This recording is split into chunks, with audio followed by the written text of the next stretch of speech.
Rajad supremo Lalu Prasad Yadav ने एक बयान दिया। उस बयान में उन्होंने कहा कि हम एक सीट पर बिहार में चुनाव हार रहे हैं। अब उस दिन से उस एक सीट की तलाश शुरू कर दी गई। किसी ने कहा कि राजद सुप्रीमो ने अपने मित्र के लिए वो सीट छोड़ दी है। तो हम इस वीडियो में पूरी पड़ताल के साथ उस सीट के बारे में आपको बताएंगे और लालू के बयान के क्या मायने हैं ये भी इस वीडियो में समझाएंगे। नमस्कार, मेरा नाम अनूप नारायण सिंह है। आप बिहार टॉक के डिजिटल प्लेटफॉर्म को देख रहे हैं।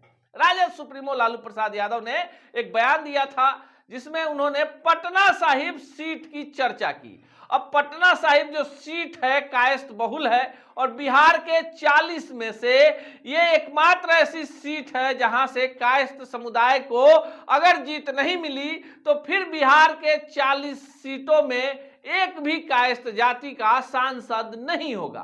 पटना साहिब से वर्तमान में रविशंकर प्रसाद भाजपा के सांसद हैं और इसी सीट से एसआईएस वाले राज्यसभा सांसद रहे भाजपा के आरके सिन्हा के पुत्र ऋतुराज सिन्हा चुनाव लड़ने की तैयारी में है।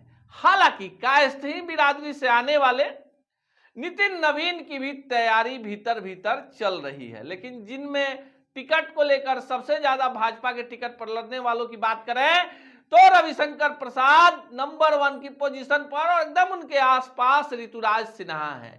लेकिन किंतु परंतु की इस राजनीति में नितिन नवीन को भी दरकिनार नहीं किया जा सकता है। राजद सुप्रीमो लालू प्रसाद यादव ने अपने बड़े पुत्र तेज प्रताप यादव के लिए सारण सीट पर मोहर लगा दी है। यही कारण है कि तेज प्रताप अब सारण के कार्यक्रमों में नजर आ रहे हैं। कई सारे कार्यक्रमों में उन्होंने भाग लिया है और अब सारण को लेकर ज्यादा किंतु परंतु नहीं हो सकता है। लेकिन लालू प्रसाद यादव पिछले दिनों छपरा पहुंचे थे और इसी दौरान उन्होंने बातों बातों में कहा कि एक सीट पर जो है तो ये सीट थी पटना साहिब। पटना साहिब की बात करें तो पटना साहिब जो सीट है इसमें जो विधानसभा क्षेत्र आते हैं वो है बख्तियारपुर, फतुहा, दोनों सीटों पर राजद का कब्जा है। इसके बाद की चर्चा करें बाकी 4 सीटों की तो पटना साहिब नंदकिशोर यादव लगातार नंदकिशोर यादव चुनाव 5 बार से नहीं हारे, लगातार चुनाव जीत रहे हैं। विधानसभा का बड़ा चेहरा है, लोकसभा में जाने की उनकी इच्छा नहीं है। जहां है संगठन में है, पार्टी में कई बड़े ओहदे पर रहे और लगातार विधायक हैं। कुम्हरार, देखिए कुम्हरार जो है वहां से अरुण कुमार सिन्हा है, उन्होंने भी हैट्रिक लगा ली है। अरुण सिन्हा भी काफी सीनियर हैं। हालांकि अरुण सिन्हा को कभी बिहार सरकार में जब भाजपा और जदयू की सरकार रही इनको मंत्री बनने का मौका नहीं मिला, लेकिन अरुण सिन्हा जो हैं वो भी मजबूती के साथ खड़े हैं। तीसरी सीट बांकीपुर, जहां से नितिन नवीन विधायक हैं और जब 2020 के बाद चुनाव के बाद भाजपा और जदयू गठबंधन की सरकार बनी तो उसमें पथ विभाग, देखिए बड़ा जो मंत्रालय है वो मंत्रालय जो है नितिन नवीन को दिया गया। इसके बाद चौथी सीट है दीघा। दीघा से संजीव चौरसिया विधायक हैं, लगातार दूसरी बार है। उनके पिता गंगा बाबू जो हैं वो पूर्व राज्यपाल रहे, भाजपा के बड़े नेता रहे।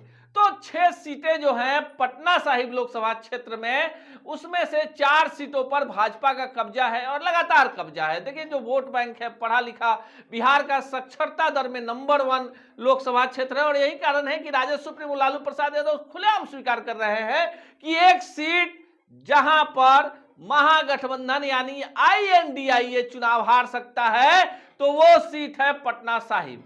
हालांकि महागठबंधन के तरफ से भी ये जो सीट है किसी बड़े कायस्थ चेहरे की तलाश चल रही है।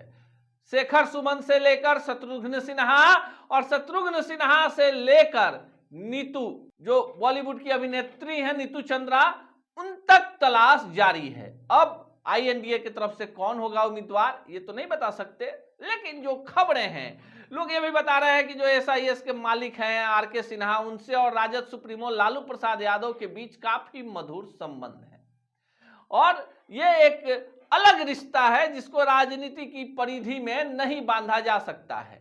जब अपना किडनी प्रत्यारोपण के लिए सिंगापुर जब लालू यादव गए तो वो आरके सिन्हा के सुझाव पर ही गए थे, ऐसी चर्चा है।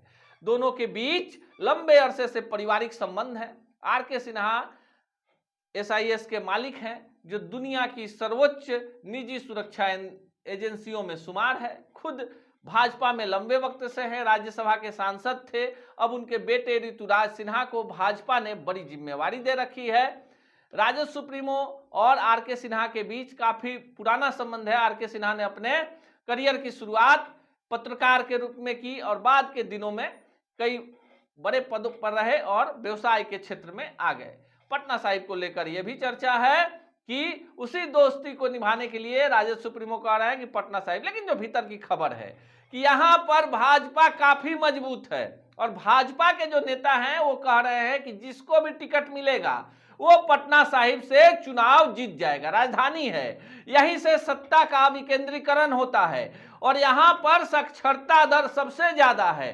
अगर वोट बैंक की बात करें तो यहां पर कायस्थ निर्णायक भूमिका में हैं। तो क्या एक सीट जिस पर लालू यादव का बयान आ गया, मानकर चला जाए कि भाजपा की एक सीट कंफर्म हो गई? उम्मीदवार कौन होगा ये तो आने वाला समय बताएगा।